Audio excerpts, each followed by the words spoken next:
bear, we'll talk about that later in the blood trail. You know how a Christmas tree is?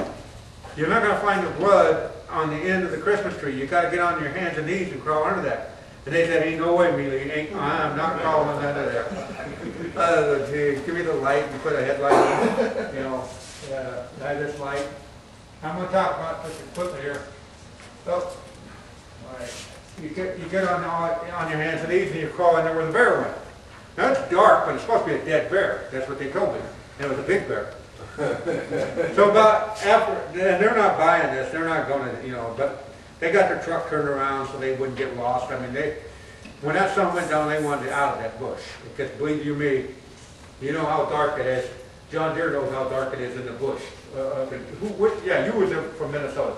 Yeah, it's thicker than a cornfield. So I'm crawling around in there and I found the bear. First I found the guts. It looked like a blue snake. And I almost put my hand on it. That ain't a snake. And it was intestine. And I followed the bear up there and he guys killed it. I was like, ain't no way. Anyhow, I got Bobby, my friend, and he comes over and he says, he killed Boo Boo. About this big. Well, I bought it. I drove out of the bush. There was a bush rabbit in front of the truck. So I had to go real slow because Bobby didn't want that rabbit killed. And it would not get off the 2-track. It stayed right on the 2-track, so I just had to go no faster than a rabbit. When we get back to the motel, we had a big party every night, and this one guy said, the hunter said, well, Mealey, how come you were driving so slow coming back? Well, you know, he didn't know about the rabbit in front of me. And then his friend said, there you got to know your companions. He said, well, he didn't want your bear to blow out. So, it was a big bear, though. Believe you me, when you shoot a bear in the dark, you believe they're all 400-pound bears. Yeah, they're the hardest animal there to judge up. But knowing your hunting companions, they all had a good laugh.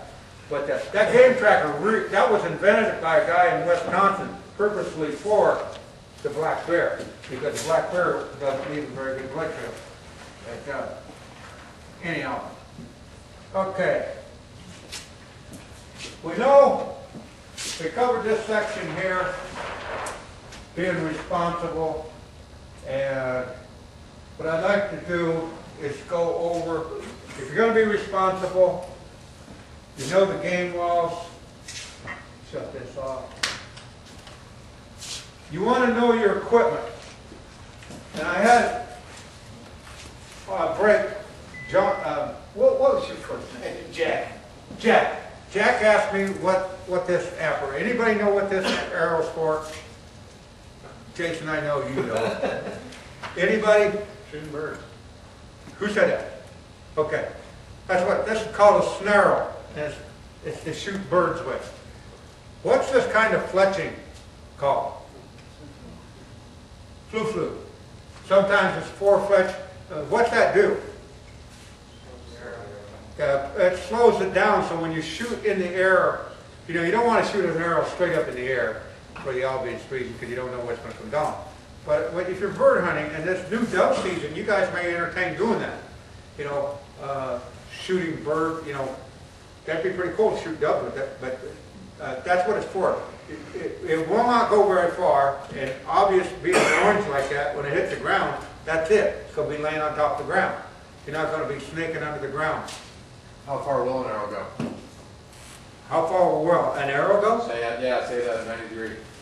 Oh boy, I've probably shot some that probably went, you know, it depends on the size and the weight of the arrow. They have contests, I think some of them went like 1,500 yards, arrow flight contest. They would design their arrows just for the arrow flight. A guy named Drake had the world record, you know, but it was actually, they had them tapered on the front to the back, and they were really aerodynamic, but they weren't hunting arrows, but they were actual arrows, and they were shooting those arrows at that time with recurves. And so you could really get some cast on an arrow if you messed around with it. But some of these new modern carbons, you know, you shorten them down, and you could, you know, 1,000 yards be way past 1,000 yards, you know. And so you want to remember that when you do shoot an arrow. But these were so you could find them real quick. Okay, this is known as some of the other equipment. I don't know if you guys know it. This type of arrow is a wood component. component made up of cedar shafts. Some of those shafts were fake, some of them weren't. Some of them were just dowels. Really cheap back then. Then it went into the carbon arrows. Now when you guys start shooting these carbon arrows, the only drawback on a carbon arrow, when they first came out, you had some different kind of weaves. And the first Beemans were a directional weave. And when they would shatter, and see they would splinter really bad. And Easton wouldn't make them because they was afraid that you were going to get this carbon in the meat. So they curtailed it until they came up with the new type of arrow that it's got different fibers in it, but it's still a directional weave. But if you take the gold tip is not only a directional weave, it would actually have, now the Easton has a layer of aluminum inside, and it's really, really hard, but you can break it. But you see how that shattered? It didn't splinter like this directional. These were some of the first arrows that they came up with carbon, and they had to go with, if you notice a gold tip arrow, it's wrapped around several different directions, so it'll break off more like this. This had a carbon core into it. That was like a $12 arrow I just broke for you guys. Anyhow, I'll pass these around. Now, what you want to do when you shoot these arrows, you always, and they'll tell you right on the instructions, you want to flex them and listen to them after you've been shot quite a while, because they'll all start breaking down. And you don't want them to break down and show up in your arm. Now, if you want to look at this, you can look at it, but be real careful because it's, that go up in your finger or something like that. Gold tip won't do it that way. That was pretty nice about that. And you've seen that carbon aluminum, how it snapped. Now, they definitely had advantages and disadvantages. One advantage is that carbon is the price of it, so keep that in mind. But anyhow, every time you have an arrow, these gold tips are all set up similar, except they all have different heads. And there's this judo head. Has anybody ever shot a judo head? Okay, you guys have shot judo heads. Now, what do you shoot them at? Small game. At what? Small game. Small game, yeah. I'm going to show you something. All right. Here's two small heads. A field point and a judo point. What's the advantage of using this judo point, Clint? Well, it's something that stops. It did what? It doesn't bury underneath the ground like a field point would. Yeah, it's got these little fingers on there that when you shoot, it'll catch the ground, sometimes flop over, but it won't bury itself. At no time do you ever hunt with a field tip. The field tip has no way of killing anything. If you shoot a squirrel with this, and I'm going to be honest with you, I've done that on trial and error. I didn't know any difference. I'd shoot a squirrel and go through the squirrel would take off and run in the hole, and have the front half of the squirrel in the hole, and the back half couldn't get in the hole because the arrow was through him. And it took a long time for him to die. You shoot him with a judo tip, it'll put a big hole in him. And that's what they were made for, small game. Don't shoot it with a field tip. That field tip's made for one thing, shooting targets with it. It's not made for hunting, never was made for hunting. The next one you're going to have is a rubber blunt. Herb went over with that. Now, when you're shooting for a turkey's head, I don't know, some of you guys may be better shots than me. But when you're shooting for a turkey head, this is your target. And that's the turkey skull. So that's not a very big target. But the nice thing about shooting at a turkey's head, if you miss, no harm, nothing happens to the turkey. If you get a body shot on the turkey, if you hit him with the blunt, nothing's going to happen. But if you do hit him in the head, but that's his target. That's only a 2x2 target. So I'll pass that around. That would be your target on a turkey, to shoot him with one of those blunts. It's, you know, better shot than me. Okay, then you have the traditional head with the double-edged head. This head right here, the double-bladed broadhead, or the bear razor head, is the most lethal broadhead made. Now I know there's a lot of broadheads that were made out today that talk about all of it. How many of you people garden? How many people are gardeners in here? How many people know what a spade, a garden spade is? How many blades are on a garden spade when you push it down the ground?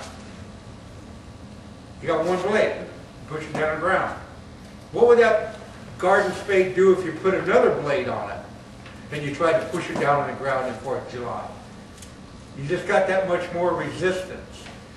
So when we came a long ways from these rock stone chipped heads, and this broadhead, the double broadhead, is just like shoving a knife through an animal. But with that said, tomorrow night I'm going to show you something about the drawback with the head like that. Naturally, you got the multi-purpose, or the three-bladed head, multi-blade head. I like that. It seems like it does a pretty good job. I shot with some of the big broadheads over there for a year, swore by them. Then I got to where I started swearing at them. Because the bigger animals you shoot, you don't need that big a head. You're just hitting more muscle and more tissue. That muzzy, I'm not promoting muzzy. I found as much success with that muzzy 100 grain. Killed every animal that I ever shot at. Killed that buffalo. It killed, no, the buffalo was killed with a double blade stinger head. Moose, I killed several moose with 100 grain muzzy. So shot placement is more critical than size. Now, you know, you got to do expandable out. How many people shoot expandables? Okay, they're a good head. You know, they say they're, sometimes I think they're oversold, but you know, most expandables, when you get into that 2-inch range, we're going to talk about that. If you're going to shoot an expandable, and I go over here, chances are you're just going to hit more bone. More bone is going to give you less penetration. That's why you see a lot of expandables on TV where they still got a lot of shaft hanging out. And we're going to go over that real good tomorrow night. Because the least amount of bone you break, the better penetration you got. But when you have that thing and open up 2 inches, you're just hitting more bone, which is really takes a lot of energy away from the setter. You know, they've done a lot of ballistic tests on that and showed it going through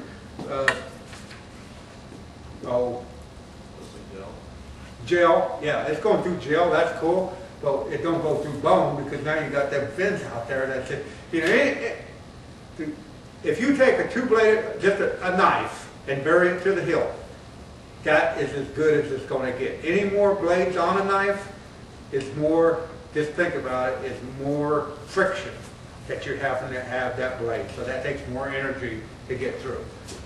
I've seen the gel, I've seen it all on that, and it's got some validity. But yeah, when it hits bone, when those wings open up, it's got to get through that bone before it gets through the gel. So, but with that said, I'm not promoting. I shot turkey with them. I think they're an excellent turkey head. You know, and small game, they're probably, you know, they're all right. But you get into bigger animals like that buffalo and stuff, bigger bone structure. And I'll show you some bones tomorrow night. You wouldn't want an expandable one. Okay.